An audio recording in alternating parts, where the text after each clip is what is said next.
So as she said, I'm Susan Mueller. I received my master's at the University of Denver, and I now work here as a researcher.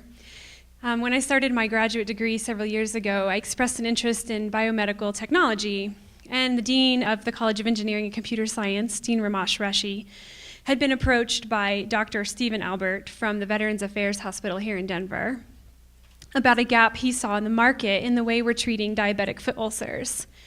And I was very excited to come alongside of the two of them in solving the issue of how we can better treat diabetic foot ulcers. And I've been working on this active cast that I'm going to talk about. So the current treatment method with the highest rate of healing is called the total contact cast. It's the gold standard, but it's used less than 2% of the time. This total contact cast is a fiberglass cast that's wrapped and applied to the leg to reduce the pressure on the bottom of the foot. And pressure reduction is the key element in healing diabetic foot ulcers. This fiberglass cast is a very lengthy process in the application, and it takes a trained nurse, a medical assistant to apply it. And it has to be applied every week. As the person atrophies or swells, the effectiveness of this total contact cast diminishes every day until a new total contact cast is applied. Additionally, the reimbursement rate to the physician is a very negative factor. And because of that, and because of all the other negative reasons, it's not a very attractive device, and that's why it's used less than 2% of the time. Okay, so on the other end of the spectrum, the most commonly used treatment method is a modified shoe or a shoe insert. It's easy to use, it's comfortable to the patient, the doctors get reimbursed quite a bit for it. However, it has a very low rate of healing. In fact, it has the lowest rate of healing. Some studies say that it's even an ineffective means of healing diabetic foot ulcers. So our objective in development of the active cast has been to model the successful components of the total contact cast with the benefits and convenience of the modified shoe. And we've done that by creating a hard shell, and we have pneumatic bladders, and we have pumps and sensors, and we measure and we maintain pressure that's applied to the patient's leg without any input to maintain that pressure by the patient or the physician. So if the patient atrophies or swells, the cast adjusts.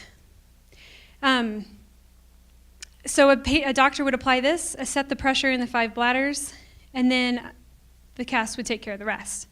There are 2 key features that the active cast addresses that no other issue on the market addresses, and that's the development of new ulcers. New ulcers, we have a patent at the University of Denver that we can determine an ulcer developing before a doctor can even see it.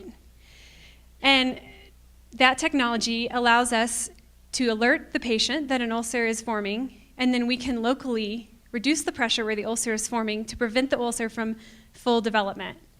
And the second issue that's not being addressed on the market is that ulcers develop immediately after you get out of the cast because your skin has been softened. So the active cast is designed to re-toughen and re-thicken the skin on the bottom of your foot to reduce the likelihood of a new ulcer forming. So we believe that we've successfully modeled the total contact cast, which is the gold standard, but we've reduced the negative effects and made it more like the modified shoe so that we've married the two, we've bridged that gap. And so that being said, we're about to start human subject testing and to verify our belief that we've bridged that gap. And we believe that this new treatment method will be on the market within 3 years. Thanks.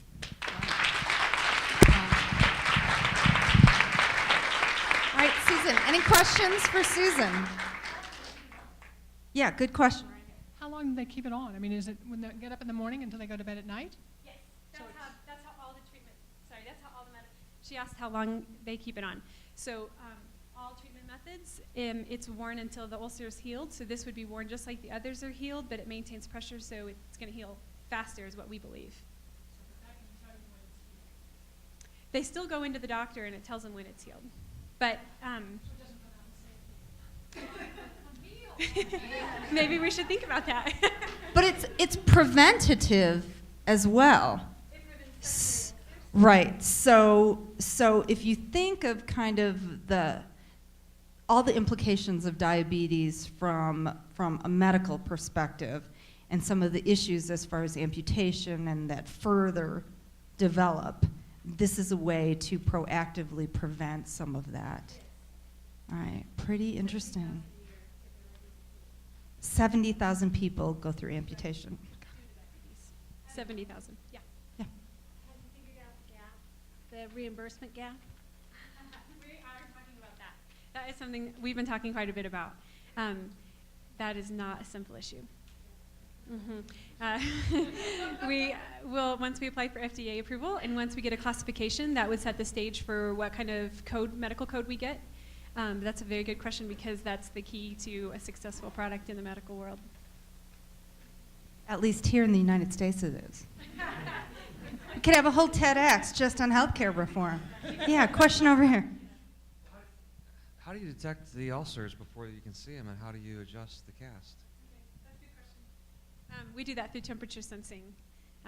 The patented technology that has come about at the University of Denver is if that a small, slight degree, 2 to 3 degrees of change locally compared to the other array of temperature sensors indicate that an ulcer is forming.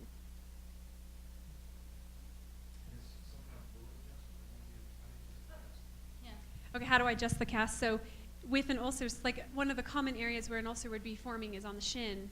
So we would have an array of temperatures. If one of those temperatures indicates that an ulcer is forming, then that region of the air bladder would decrease in pressure. And the rest of the air around the leg would still be sustaining. So what you're doing is you're reducing the pressure on the leg by suspending a portion of your leg, by transferring the load from the bottom of your foot to the rest of the calf. But that region that's very small, it might only be a couple of inches square, that region would, pressure would be reduced.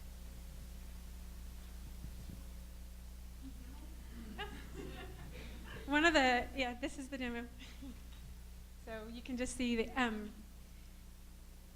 takes a few seconds because the program's calculating, but and optimizing how fast the bladders air up. Once they air up, they come back on as soon as they reduce pressure, but initially it would take about 30 seconds for them to get, and if your leg is in here, they don't have to air up as far because obviously there's some resistance, but it's going to air all the way up, so it's going to take a little bit longer because there's no leg in here. And then they shut off until there's a pressure. If you swell, there would be additional pressure on the bladders, and then they would exhaust. Susan, this is a very kind of narrow specialty, and obviously you're very passionate about the subject. What inspired you to pursue this?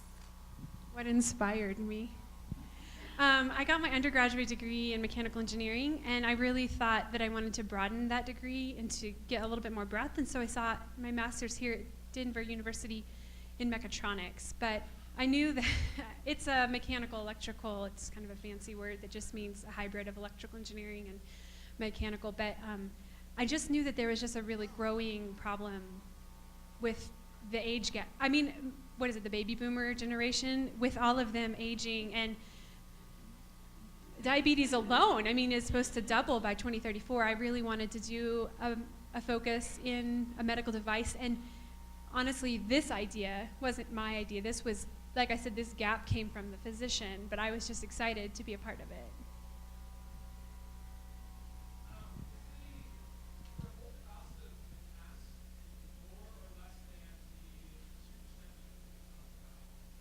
The total cost of the cast? Well, the goal is to be less.